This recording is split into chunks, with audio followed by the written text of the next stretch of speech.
We've got to do the clapper. Now we're good. Okay, cool. Anyway, so for those of you that I haven't introduced myself to yet, my name's Elise. So we're working on the microplastics project. So what we're generally trying to achieve is we're trying to understand how plastics are transported in Australian oceans and sort of what's growing on them, also who's hitchhiking on those plastics. Okay, so what is microplastics? So microplastics are generally classified as the small fragments of plastic. So plastics take hundreds of years to break down, and as they break down they just keep breaking into smaller and smaller pieces or fragments. Generally the term microplastics measure between 0.5 millimetres and 5 millimetres, and that's the focus of most of the studies for microplastics, is in that size range. What we're trying to do with our study is we're going down to 0.2 micrometers, which is about 0.0002 millimetres. So quite tiny. Of the microplastics in the ocean, only 5% of them have actually been recovered. It's really hard to sort of clean the oceans of these plastics, because whenever you filter them through the nets or anything like that, you're collecting all those plankton communities, phytoplankton communities, and if you just swept chunks of the ocean, you'd be getting rid of a lot of the vital food source. So the plastics are transported in currents and tides, they float and accumulate in gyres, and we're going to try and look at our eddies as well, because not much research has been done on plastics accumulating in eddies. So on one of our voyages going along the East Australian current, we're going to be looking at that too. So we find that a lot of the plastics that are actually on our beaches wash up from the oceans. A group that we had, I'll show you some of the graphs that we found earlier, even unpopulated beaches that are generally quite clean of macroplastics, so your large plastics like your water bottles and plastic bags, you'll still find quite a lot of microplastics in the sand, just because of all the circulation of the ocean. So what are the dangers of microplastics? So plastics contain BPAs, which is a bisphenol, I think, bisphenol A, and that interrupts human hormones. So when you have BPAs in your system, it interrupts the hormone pathways in your body. So plastics also can absorb toxins from seawater, but that's a relatively new area of work, and they're finding that plastics will pull some of the toxins out and absorb, and then those plastics actually start having a scent to them, which means that when fish can pick up on that scent, thinking that it's food, as well when that biofilm grows onto it, they'll have phytoplankton that attaches onto that biofilm, and again that's a main source of food for larval fish. And another study has found that the way fish consume the plastic is actually through their prey as well. So if you have zooplankton that are consuming these plastics because they smell like phytoplankton, not only do they consume the plastics directly, but they consume the prey that has been eating the plastics as well. So the plastics have chemical and physical disturbances, and they can impact reproduction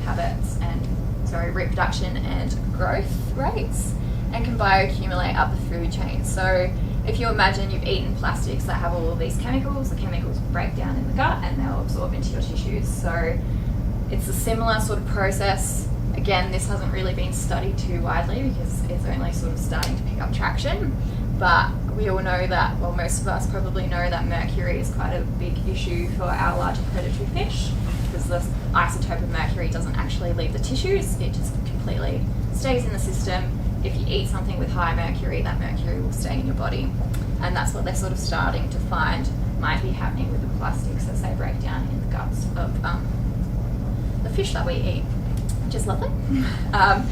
These plastics can also cause premature death.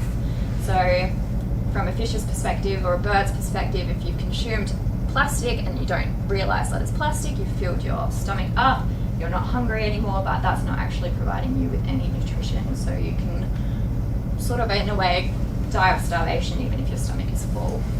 And again, this just has a human health risk for when we consume these animals too.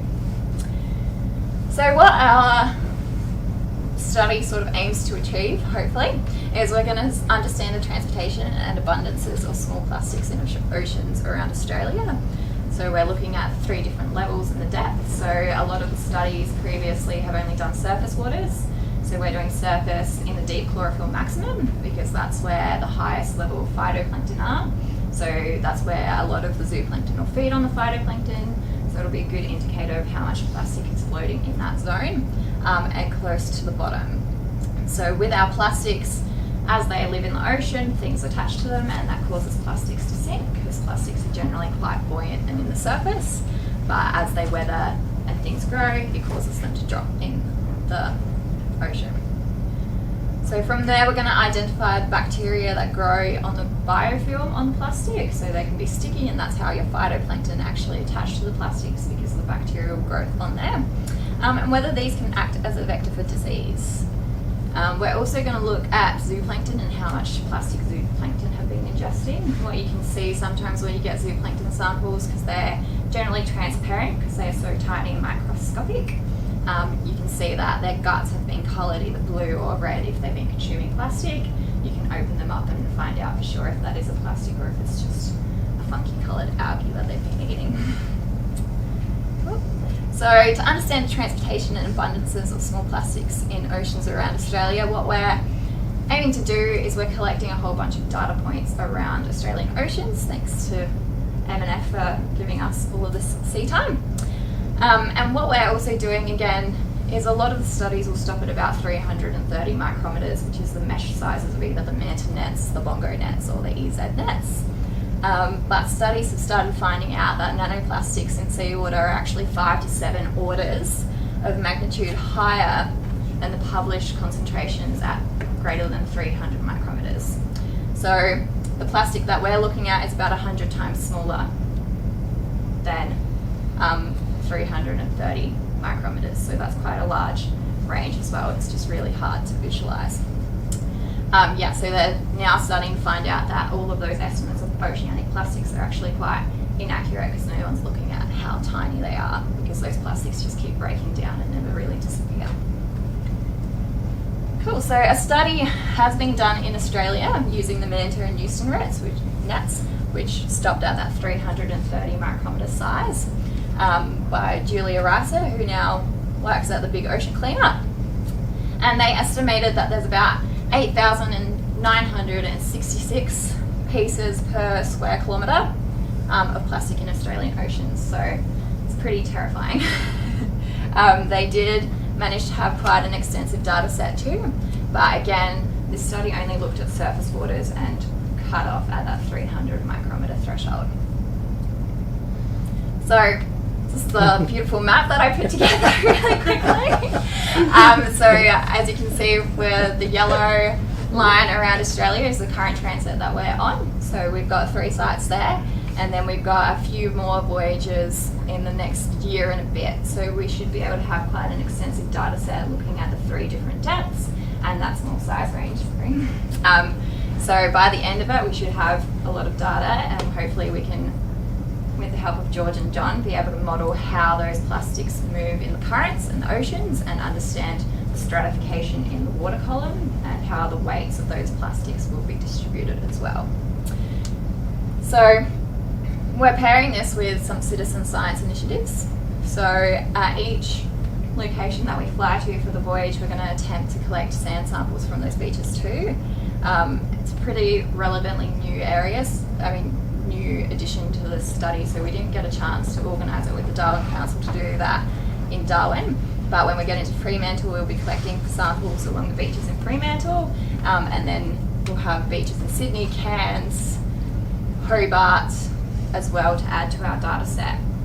The citizen science component, they're going to be collecting sand at high tide, mid tide and low tide to sort of understand where the plastics are falling from the water, and sort of abundances of plastics on beaches around Australia to understand how the currents can be depositing them, because certain beaches will end up with more even if they don't have high use.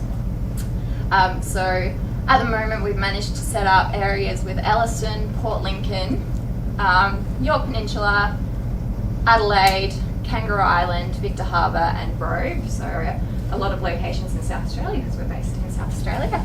And we're going to try and set up seasonal sampling so we get an understanding of how seasons change and how that can change the plastic distributions on the beaches. So pretty much the citizen science component is that we'll send them the equipment, they'll collect the sand for us, send us the sand, and we'll be able to look at that in the lab with all the equipment that we have. Okay, so this was a study that a third-year group that we had recently took. So for those of you from South Australia, the study was done in Horseshoe Bay and Bashams Beach, which you know isn't that populated at the time that we were sort of sampling. So Horseshoe Bay is a popular family beach, but it's generally quite clean. So it's about an hour and a half away from the metropolitan area.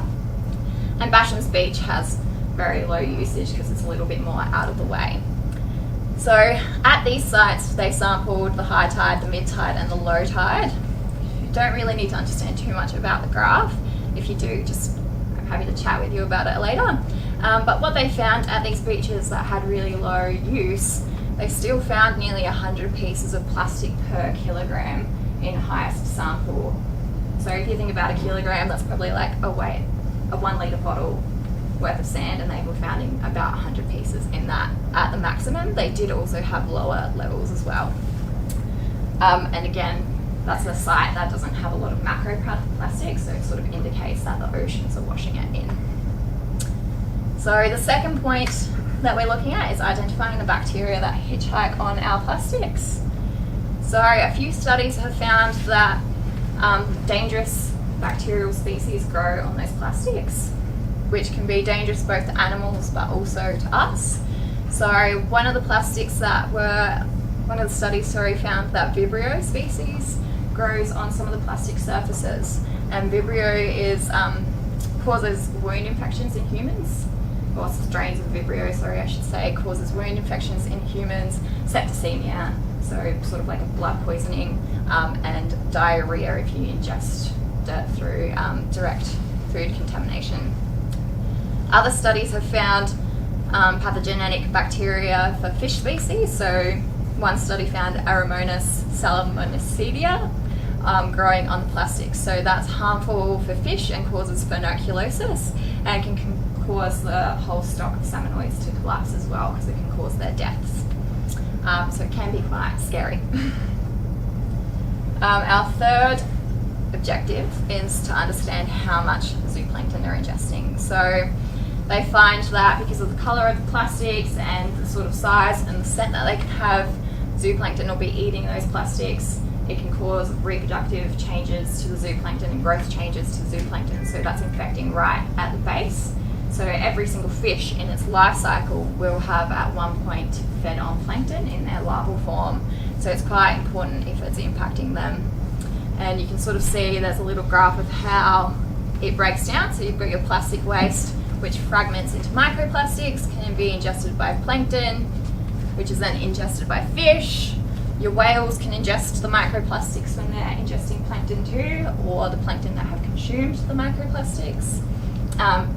Releases chemicals in the ocean as well, and then attachment of microorganisms. Those microorganisms can cause plastics to sink and settle into the sediment, where you have your filter feeders and bottom feeders. So another study found that a whole bunch of crabs had actually been eating the plastics settling on the floor, and some crabs were completely full of plastic and didn't actually have any room in their stomach for their food.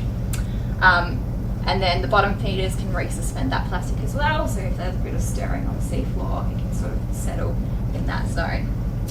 There is a video, but I don't know if it's going to work. So you can see, probably not. If you're interested in seeing the video, I can show you later. So pretty much it's just, maybe it will work. Pretty much you can see that when you sample for zooplankton, you can see the plastics around the zooplankton and them filtering and getting plastics and eating them. Yeah, so I guess that concludes my talk. If anyone has any questions.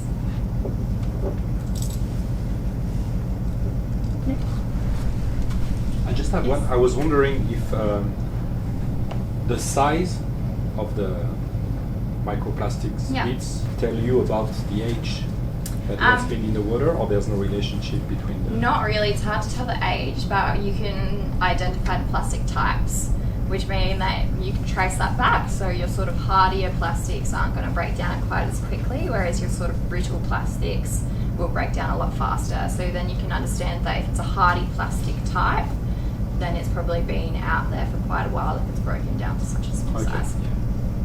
So there's some information there. Yes, yeah. You can see the video on my laptop, but it might be a bit small. It's just a We got a ball question. of fibres, yes. We got a question over there, though. Yeah, I got a fairly simple. Yeah. In terms of just reducing general plastic consumption, is there any strategies for removing microplastic from the ocean that are effective? Not microplastics yet. Yeah. So there are strategies in place to remove the macroplastics. There's a few cleanup programs that do it in the open ocean, but yeah, the microplastics are harder because you have so much that comes up with the micro as well, and they're harder to separate. You can't really, once you've pulled all that zooplankton out, you're not really allowed to release it back into the environment once you've interfered with that. So you collect a lot up when you collect the plastics. Have you found any, I mean, maybe not through what you've done so far, but I mean through your literature review, associations where you've got greater amounts of microplastics where you do have macroplastics? I haven't seen any yet, no. Okay. But you would sort of assume, but then if you think about it, the macroplastics that end up on the beach generally end up in the ocean anyway, where they get circulated and they'll move around. So there might be a way that it correlates with sort of moving around the corner a little bit, but I haven't seen anything or read anything yet.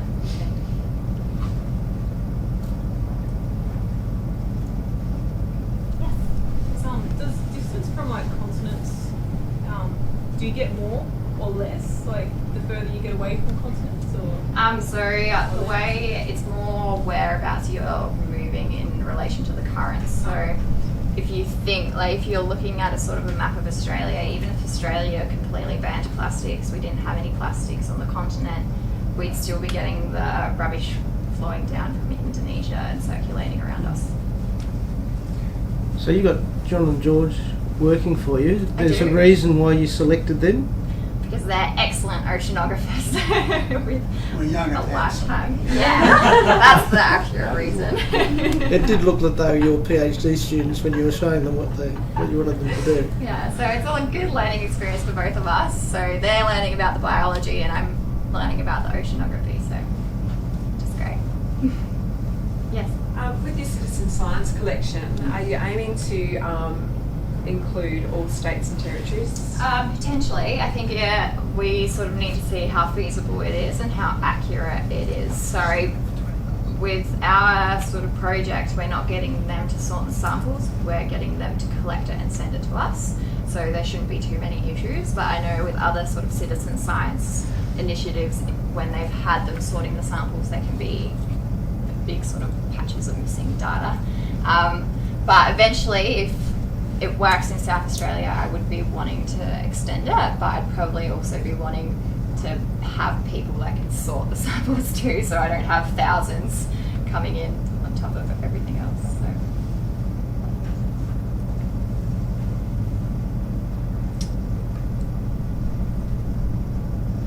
Maybe you can say something about the video there now. Is Yeah. that a piece of plastic there? Yeah, so it's a ball of fibres. So when they collected the zooplankton samples, you can see that they got a ball of fibres in their samples with the zooplankton, and you can sort of see that they're attaching onto it. With zooplankton, they have a lot of hairs too, so they find that really fine pieces of plastics will attach to their sort of face and mandibles. There's some really cool SEM photos of zooplankton mouths, and they just are really crazy and intricate, so a lot of things sort of stick in there. And the plastics that they eat. So it looks like they're taking bits of the fibers around. Is that what's happening? Yeah, so they're either Sounds getting like that. stuck to it or they're feeding from it. But it's a bit hard to tell at that level there of zoom. it seems like one was pulling the. Fibre, yeah, so probably trying to Yeah, eat yeah, it yeah. and then bouncing back away. So if you think about zooplankton too, they're not bigger than a mil generally. So that means that the plastic is about half a mil in size, if not smaller, depending on the species, and can make it. They can actually consume quite a bit of plastic, and they're really tiny. So. And those sorts of fibres are coming from our grey water from our washing machines and things like Yeah, that. so they can leach out of your washing machines, your clothes, all have fibres in them, synthetic and stuff. So that's why for our study as well, we have to run controls with lab coats. So our lab coat can introduce plastics, our equipment can introduce plastics. Everything's wrapped in plastics to keep it sterile for the bacterial component that we're doing. So it's a bit like a... so I'm trying not to use the plastics, but I have to use the plastics. Yeah, but it can be introduced in a lot of ways. And a lot of the sort of products that say that they're degradable are just degradable. They're not actually biodegradable. So that's something to be aware of when you're shopping. Is degradable products are still plastics. They're just plastics that break down faster as opposed to biodegradable. In fact, that's worse for microplastics, right? Yeah, exactly. So they try to do the right thing, but it just gets smaller and smaller, which means that other small things can eat it instead of the big things eating